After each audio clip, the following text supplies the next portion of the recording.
Bismillahirrahmanirrahim. Assalamualaikum warahmatullahi wabarakatuh.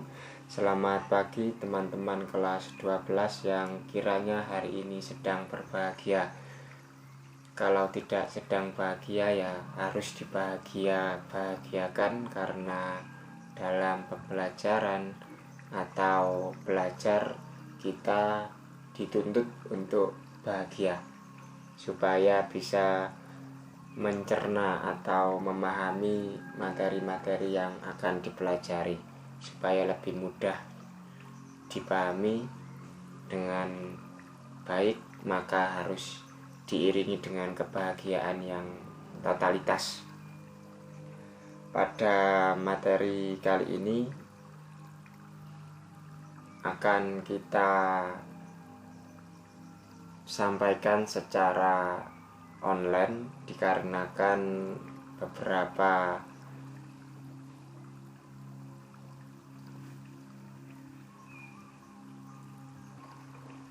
hal yang membuat kita saling tidak bisa bertatap muka secara langsung. Materi pada hari ini yaitu pertempuran di Bandung yang biasa terkenal dengan istilah Bandung Lautan Api. Terus selanjutnya pertempuran Margarana atau Puputan Margarana, dilanjut dengan perlawanan rakyat Makassar. Nah, nanti yang rakyat Makassar ini belum tertera di LKS, namun akan sedikit saya singgung karena berkaitan dengan runtutan sejarah yang ada di Indonesia. Selanjutnya ada agresi militer Belanda 1 dan agresi militer Belanda yang kedua. Maka dari itu alangkah baiknya kita sebelum memulai atau masuk ke dalam materi yang saya sebutkan tadi, kita berdoa untuk arwah para pahlawan, arwah para pendahulu kita, dan kedua orang tua kita. Semoga mereka semua diberikan keberkahan oleh Allah. Untuknya Al-Fatihah.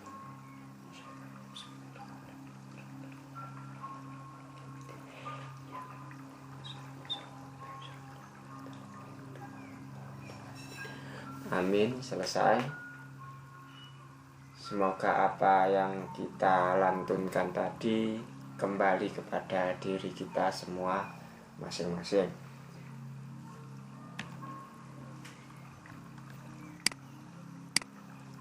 Yang pertama,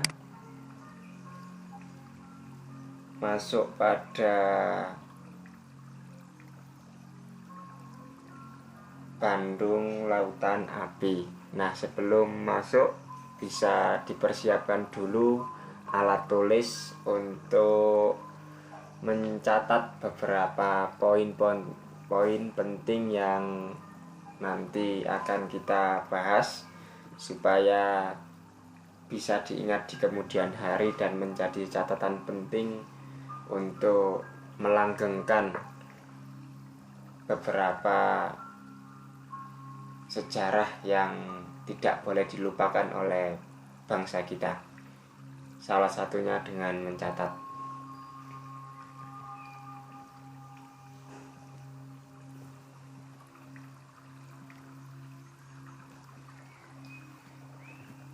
Nah, pertempuran di Bandung ini terjadi pada saat 23 Maret 1946, para pejuang Indonesia membumi hanguskan Bandung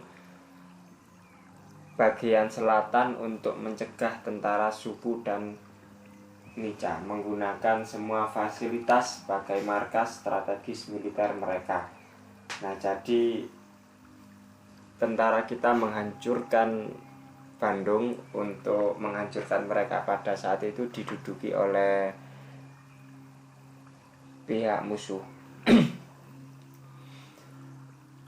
Selanjutnya, pasukan Inggris tiba di Bandung pada 12 Oktober 1945.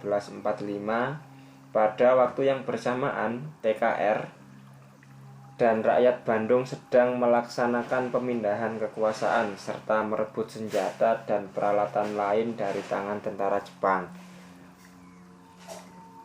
Pada saat itu, awal kedatangannya, hubungan tentara suku dan rakyat Indonesia sudah tegang. Selain membawa serta NICA atau yang dari Inggris, menuntut agar semua senjata api yang telah direbut dari tangan Jepang itu harus diserahkan kepada mereka, kecuali TKR dan polisi. Rakyat Indonesia diberi batas waktu untuk menyerahkan senjata-senjata tersebut paling lambat tanggal 21 November 1945. Rakyat Indonesia tidak mengindahkan ultimatum tersebut. Nah, itu berakibat kepada pertempuran tak terhindarkan yang pada saat itu, pada malam hari tanggal 21 November 1945, TKR dan badan-badan perjuangan melancarkan serangan terhadap wilayah kedudukan Inggris di bagian utara, termasuk Hotel Homan dan Hotel Pranger yang mereka gunakan sebagai markas. Nah, 3 hari kemudian, Sekutu menyampaikan ultimatum kepada Gubernur Jawa Barat agar Bandung bagian utara segera dikosongkan dari penduduk, termasuk pasukan bersenjatanya. Pada 23 Maret 1946, tentara Sekutu kembali mengeluarkan ultimatum, kali ini agar TRI mengosongkan seluruh kota Bandung. Ultimatum Sekutu tersebut mendorong TRI melakukan operasi bumi hangus.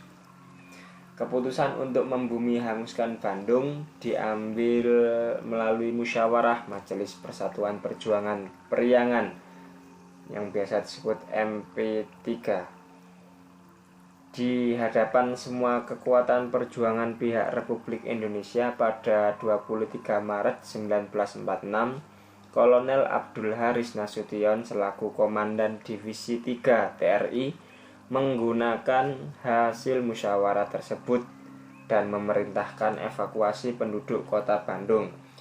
Selain kota Bandung, di wilayah Jawa Barat lainnya terjadi juga perlawanan terhadap tentara Sekutu, seperti Sukabumi sejak Desember 1945, yang kemudian lebih dikenal dengan peristiwa Bojong Kokosan. Wilayahnya lainnya adalah Gunung Masigit atau yang kemudian dikenal dengan pertempuran Cimareme, Bale Endah, dan Cilengusir. Nah, seperti itu cerita singkat dari Bandung Lautan Api. Untuk yang lebih lengkapnya bisa dicari di beberapa sumber. Selanjutnya, pertempuran Margarana. Nah, pertempuran Margarana ini terjadi di Margarana yang terletak di sebuah utara kota Tabanan, Bali. Ini dipicu oleh hasil perundingan Linggarjati.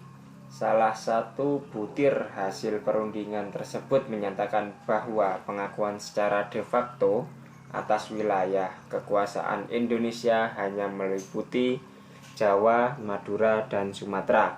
Selanjutnya, Belanda diharuskan sudah meninggalkan daerah de facto tersebut paling lambat tanggal 1 Januari 1949. Dengan demikian, Bali tidak menjadi bagian dari Indonesia. Tidak masuknya daerah Bali sebagai bagian dari Indonesia melukai hati rakyat Bali, yang kemudian memicu perlawanan. Pada 2 dan 3 Maret 1949, Belanda mendaratkan kurang lebih 2.000 pasukannya di Bali.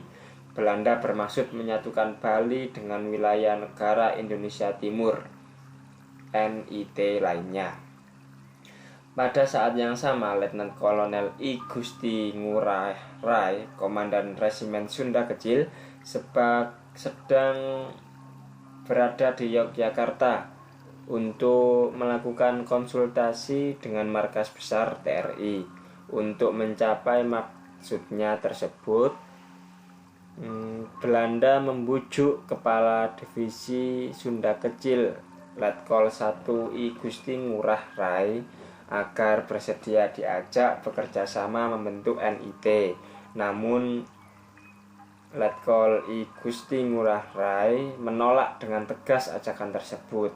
Beliau lebih memilih Indonesia sebagai tanah airnya dan bertekad untuk melawan Belanda.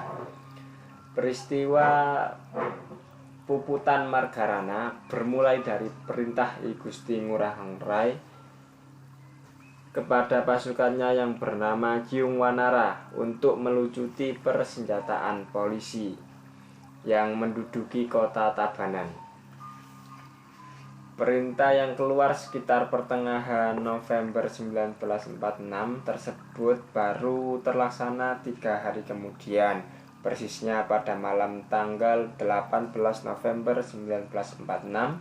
Pada hari tersebut pasukan Kyung Wanara berhasil menguasai detasemen polisi NICI di Tabanan serta merebut puluhan senjata lengkap dengan artilerinya. Setelah itu pasukan Kyung Wanara kembali ke desa Adeng Marga yang berada di Tabanan. Peristiwa ini memicu amarah Belanda. 2 hari setelah peristiwa itu, yaitu tanggal 20 November 1946, Belanda mengerahkan seluruh pasukannya dari seluruh Bali dan Lombok dan mulai mengisolasi desa Adeng Marga.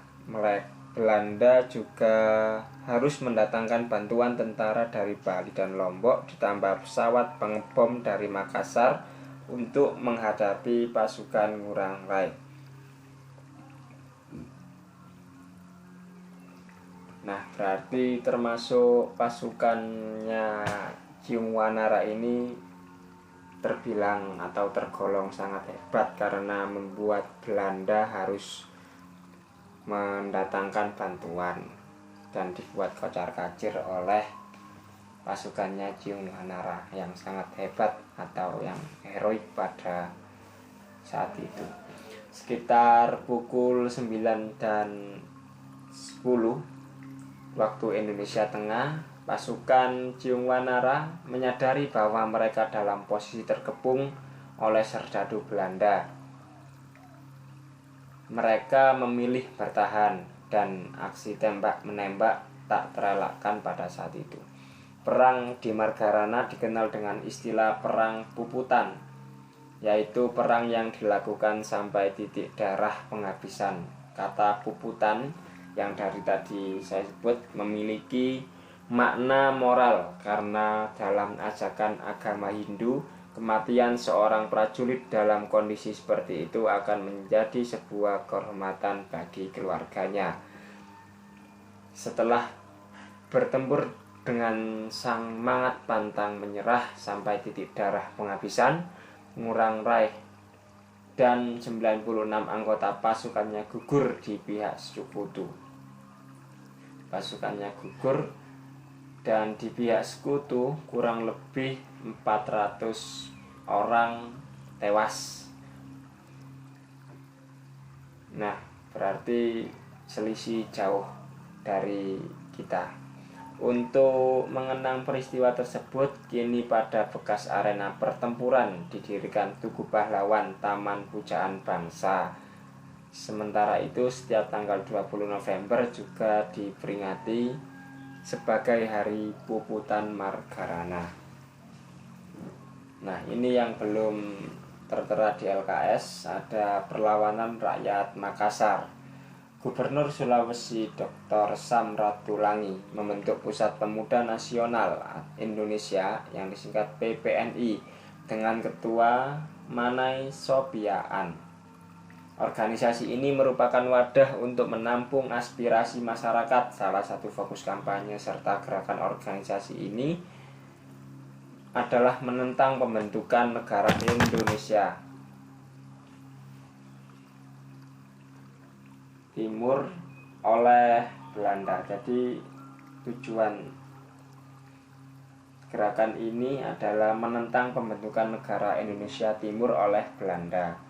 Pada 5 Desember Belanda mengirimkan pasukan ke Sulawesi Selatan di bawah pimpinan Kapten Raymond Westerling. Ia memimpin 120 orang pasukan khusus dari Depot Special Troepen DST, Depot Pasukan Khusus. Misi utama Westerling adalah menumpas pemberontakan para pejuang dan rakyat Makassar yang menentang pembentukan negara Indonesia Timur. Para pemuda seperti Ahmad Rifai, Persi, dan Robert Walter Monginsidi yang tergabung dalam PPNI mengangkat senjata, melakukan perlawanan. Mereka berhasil merebut tempat-tempat strategis yang dikuasai NICA. Ya begitulah. Selanjutnya Walter Monginsidi, Renggong Daeng Romo, dan Makaraeng Daeng Jarung membentuk Laskar Pemberontak Rakyat Indonesia Sulawesi yang disingkat LAPRIS, Laskar Pemberontak Rakyat Indonesia Sulawesi, dengan tujuan utama menggerakkan perlawanan rakyat terhadap Belanda. Untuk menumpas perlawanan rakyat Makassar, Westerling menerapkan metode Gestapo. Metode Gestapo adalah metode yang diterapkan polisi rahasia Jerman yang terkenal kejamnya semasa Adolf Hitler. Pada masa Hitler, polisi rahasia Jerman menangkap dan membantai setiap orang yang mereka curigai sebagai musuh. Belanda melakukan tindakan mengerikan itu di tanggal 7 sampai 25 Desember 1946. Sebagai akibatnya, sekitar 40.000 rakyat sipil yang tidak berdosa atau sama sekali tidak bersalah dibunuh oleh pasukan Westerling. Sementara itu, Monginsidi ditangkap oleh Belanda pada 28 Februari 1947. Namun ia berhasil kabur pada Oktober pada tanggal 27 Oktober 1947. Terus Belanda menangkapnya kembali dan kali ini Belanda menjatuhkan hukuman mati kepadanya. Monginsidi kemudian dieksekusi oleh regu tembak pada 5 September 1946. Jasadnya dipindahkan ke Taman Makam Pahlawan Makassar pada 10 November 1950.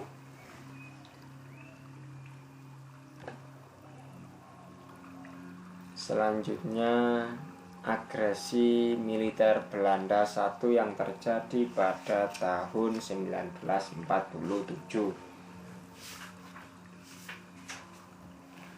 Agresi militer Belanda I ini memiliki perbedaan penafsiran tentang butir-butir perjanjian Linggadjati, memicu ketegangan baru antara Indonesia dan Belanda.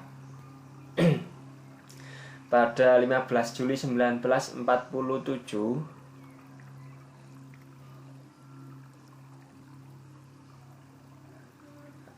Van Mock menyampaikan pidato radio bahwa Belanda tidak lagi terikat dengan perjanjian Linggadjati.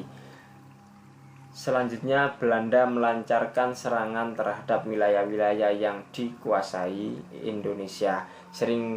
Serangan ini dikenal sebagai agresi militer I yang mulai pada 21 Juli 1947. Tujuan utama agresi Belanda sesungguhnya adalah membuat atau merebut daerah-daerah perkebunan yang kaya dan daerah yang memiliki sumber daya alam, terutama minyak. Untuk mengelabui dunia internasional, Belanda menamakan agresi militer ini sebagai aksi polisional, yaitu mengatasi kekacauan akibat teror dan huru-hara serta memulihkan ketertiban stabilitas di Indonesia.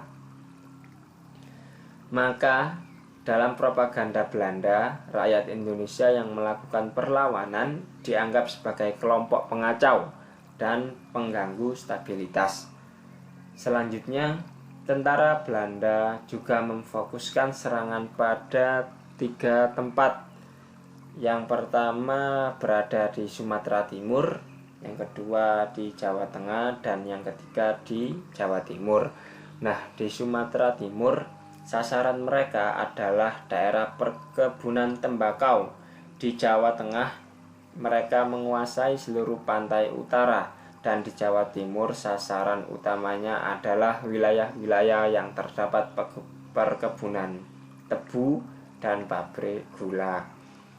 Agresi ini memang berhasil merebut daerah-daerah di wilayah Republik Indonesia yang sangat penting dan kaya, seperti kota pelabuhan, perkebunan, dan pertambangan. Pada agresi militer pertama ini, Belanda juga mengerahkan kedua pasukan khusus, yaitu Korps Spesialis Truppen atau KST di bawah komando Raymond Verstring, serta pasukan Para 1 First Par Company di bawah C. Sisseler pada 29 Juli 1947. Pesawat Dakota Republik Indonesia dengan simbol palang merah di badan pesawat yang membawa obat-obatan dari Singapura dan sumbangan palang merah Malaya ditembak jauh oleh Belanda di Dusun Ngoto, Yogyakarta, yang menewaskan Komodor Muda Udara Agustinus Adi Sucipto, Komodor Muda Udara Dr. Abdurrahman Soleh, dan Perwira Muda Udara 1 Adi Sumarmo Wiryo Kusumo. Agresi militer Belanda 1 ini berakhir pada 17 Agustus 1947 setelah Dewan Keamanan PBB mengeluarkan resolusi agar Indonesia dan Belanda melakukan gencatan senjata. Jadi gencatan senjata dilakukan supaya tidak terjadi hal-hal yang tidak diinginkan. Selanjutnya pada 29 Agustus 1947, Belanda secara sepihak memproklamasikan apa yang disebut garis demokrasi Van Mook atau garis Van Mook. Menurut garis Van Mook, wilayah Indonesia hanya mencakup Jawa Tengah bagian timur, dikurangi pelabuhan-pelabuhan dan wilayah laut. Hal ini jelas pantasnya tidak dilakukan oleh pihak Belanda karena sangat merugikan Indonesia dan bangsa Indonesia. Jadi bisa ditarik kesimpulan bahwasanya perjanjian-perjanjian yang telah dihianati oleh Belanda pada saat itu sangat tidak mementingkan rakyat Indonesia. Itu sudah sangat pasti. Nah, agresi militer Belanda yang kedua dalam situasi atau pada saat itu situasi keamanan di Jawa semakin memburuk dan menuding Indonesia sering melanggar perjanjian Renville. Nah, nanti setelah ini akan kita jelaskan apa itu perjanjian Renville, apa perjanjian Linggajati, dan seterusnya. Belanda mengepung kota Yogyakarta pada 19 Desember 1948. Aksi militer ini dikenal dengan nama Agresi Militer II. Kota Yogyakarta berhasil dikuasai dan para pemimpin Indonesia ditawan oleh Belanda. Soekarno dan Hatta pada saat itu diasingkan ke Bangka. Sebelumnya kedua tokoh ini, Soekarno dan Pak Hatta, beliau ditempatkan di Prapat, Sumatera Utara bersama Pak Soekarno dan Bung Hatta. Diasingkan pula tokoh-tokoh lain seperti Sultan Syahrir, Muhammad Rum, Agus Salim, dan Pringgodikdo. Nah, itu nama-nama yang sangat berjasa bagi bangsa ini, bagi negara ini dalam agresi militer 2 yang berakibat pada gerakan-gerakan besar lainnya. Pada saat itu, 1 hari sebelum ditahan, pada tanggal 18 Desember 1948, para pemimpin Indonesia ini sempat menggelar sidang kabinet. Sidang tersebut memutuskan untuk mengirim radiogram kepada Menteri Kemakmuran yang pada saat itu dijabat oleh Syafruddin Prawiranegara yang saat itu tengah berada di Sumatera untuk membentuk pemerintahan darurat Republik Indonesia yang disingkat PDRI, dipusatkan di Bukit Tinggi, di daerah Bukit Tinggi ya. Jika Syafruddin Prawiranegara tidak berhasil, dikirim juga radiogram kepada Menteri Maramis LPPN Palar dan Dr. Sudarsono yang sedang berada di India agar PDRI dapat dibentuk di India. Dalam suasana genting itu pula dibicarakan kemungkinan mengungsikan presiden dan wakil presiden keluar kota. Namun keduanya memilih untuk tetap tinggal di Yogyakarta dengan resiko keduanya akan ditawan oleh Belanda. Mereka akhirnya memang ditawan Belanda pada hari berikutnya. Sementara itu, seluruh kekuatan TNI yang masih ada di Yogyakarta diperintahkan untuk keluar kota untuk bergerilya. Panglima besar kita, Jenderal Sudirman, memimpin sendiri gerilya tersebut, kendati ia dalam keadaan sakit parah. Itu juga ada filmnya ya. Bisa dilihat nanti ketika selesai mendengar materi ini. Pemimpin TNI ditugaskan untuk melaksanakan roda pemerintahan sehari-hari jika kelak pemimpin pemerintahan ditahan.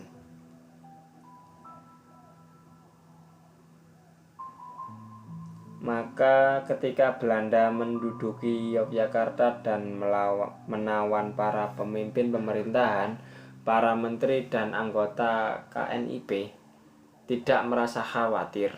Panglima Tentara dan Teritorium Jawa Kolonel Ahmad Nasution pada 27 Desember 1948 dengan segera mengumumkan berdirinya pemerintahan militer untuk Jawa. Menghadapi situasi di Indonesia ini, Dewan Keamanan PBB menggelar sidang pada 24 Januari 1949.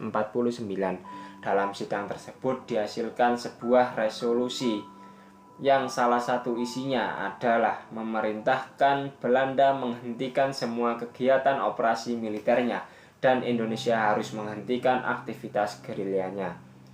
Kedua belah pihak harus bekerja sama mengupayakan perdamaian. Resolusi ini tidak dipatuhi oleh Belanda. Sebaliknya, Belanda semakin gencar mempropagandakan bahwa Republik Indonesia sudah tidak ada dan kekuasaan berada di tangan Belanda. Menghadapi agresi Belanda serta sikapnya yang tidak mematuhi resolusi Dewan Keamanan, TNI di bawah komando Panglima Besar Jenderal Sudirman melakukan 2 langkah besar. Sebagai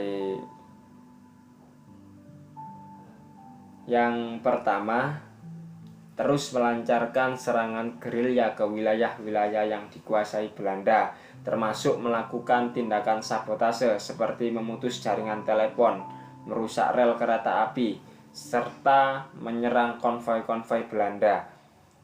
Belanda pun terpaksa memperbanyak pos-pos di sepanjang jalan-jalan besar yang menghubungkan kota-kota yang telah diduduki. Hal ini berarti kekuatan pasukan Belanda tersebar di pos-pos kecil di seluruh daerah Republik yang kini merupakan medan gerilya. Memikirkan cara yang tepat untuk mematahkan propaganda Belanda yang menyatakan bahwa Republik Indonesia tidak ada lagi dan sepenuhnya telah berada di kekuasaan Belanda. Melalui cara itu, Indonesia akan membuktikan bahwa Republik Indonesia tetap berdiri tegak dan kuat yang didukung oleh rakyat. Pemerintah berupa Pemerintahan Darurat Republik Indonesia atau disingkat PDRI serta TNI yang kuat pula. Hasil musyawarah para tokoh sipil dan TNI memutuskan untuk melakukan sebuah serangan yang sangat spektakuler dalam rangka mematahkan propaganda Belanda. Gagasan itulah yang melahirkan apa kemudian dikenal dengan serangan umum 1 Maret 1949 di Yogyakarta. Ringkasnya, serangan umum ini pada 1 Maret terutama bertujuan untuk membuktikan eksistensi Republik Indonesia dan TNI kepada dunia internasional, sekaligus mematahkan propaganda Belanda bahwa Republik Indonesia sudah tidak ada. Nama-nama seperti Kolonel Gatot Subroto, Kolonel Bambang Sugeng, Kolonel BB Simatupang, Letkol Soeharto, Letkol Dr. Wilyater Hutagalung, serta tokoh sipil seperti Sultan Hamengkubuwono ke-9 juga memainkan peran yang sangat aktif dalam perencanaan dan pelaksanaan serangan umum tersebut. Puncak serangan dilakukan dengan serangan umum terhadap kota Yogyakarta, ibu kota negara, pada 1 Maret 1949 di bawah pimpinan Letnan Kolonel Soeharto, Komandan Brigade 10 Daerah Werkris 3, setelah terlebih dahulu mendapatkan persetujuan dari Sri Sultan Hamengkubuwono IX, Kepala Daerah Istimewa Yogyakarta. Serangan yang sama dilakukan juga di kota Solo, di Surakarta. Ada 3 alasan penting pemilihan Yogyakarta sebagai sasaran utama, yaitu sebagai berikut. Yang pertama, Yogyakarta adalah ibu kota Republik Indonesia, sehingga jika dapat direbut walau hanya untuk beberapa jam akan berpengaruh besar terhadap perjuangan Indonesia melawan Belanda. Yang kedua, ada banyak wartawan asing di Hotel Merdeka Yogyakarta, juga anggota delegasi UNCI atau KTN dan pengamat militer dari PBB. Kesaksian mereka ke dunia internasional akan sangat penting maknanya bagi Republik Indonesia. Semua pasukan memahami dan menguasai situasi dan daerah operasi. Serangan umum 1 Maret mampu menguatkan posisi Republik Indonesia serta mempermalukan Belanda yang mengklaim bahwa Republik Indonesia sudah lemah dan dikuasai sepenuhnya oleh Belanda. Akibat serangan ini, Dewan Keamanan PBB kembali mengeluarkan resolusi yang isinya memerintahkan Belanda untuk menghentikan agresinya. Bahkan Amerika Serikat mengancam akan menghentikan bantuan bagi Belanda jika Belanda tidak menghentikan agresinya. Selanjutnya Belanda menghentikan agresinya dan bersedia berunding dengan Indonesia. Masih nurut ya dengan Amerika Belanda pada saat itu.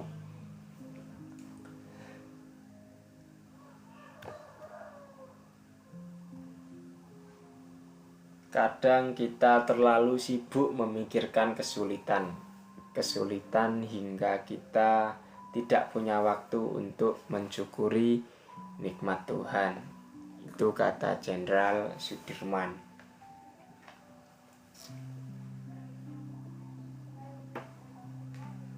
Dan materi kali ini saya rasa cukup.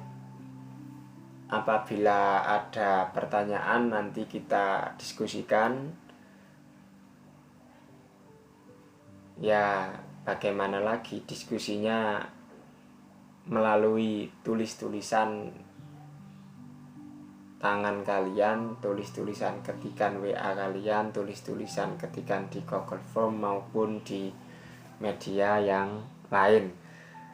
Karena pada kali ini, pada kesempatan ini, kita dalam keadaan bahagia di tengah lingkungan atau di negara yang sedang berduka karena yang namanya COVID. Katanya merajalela, katanya.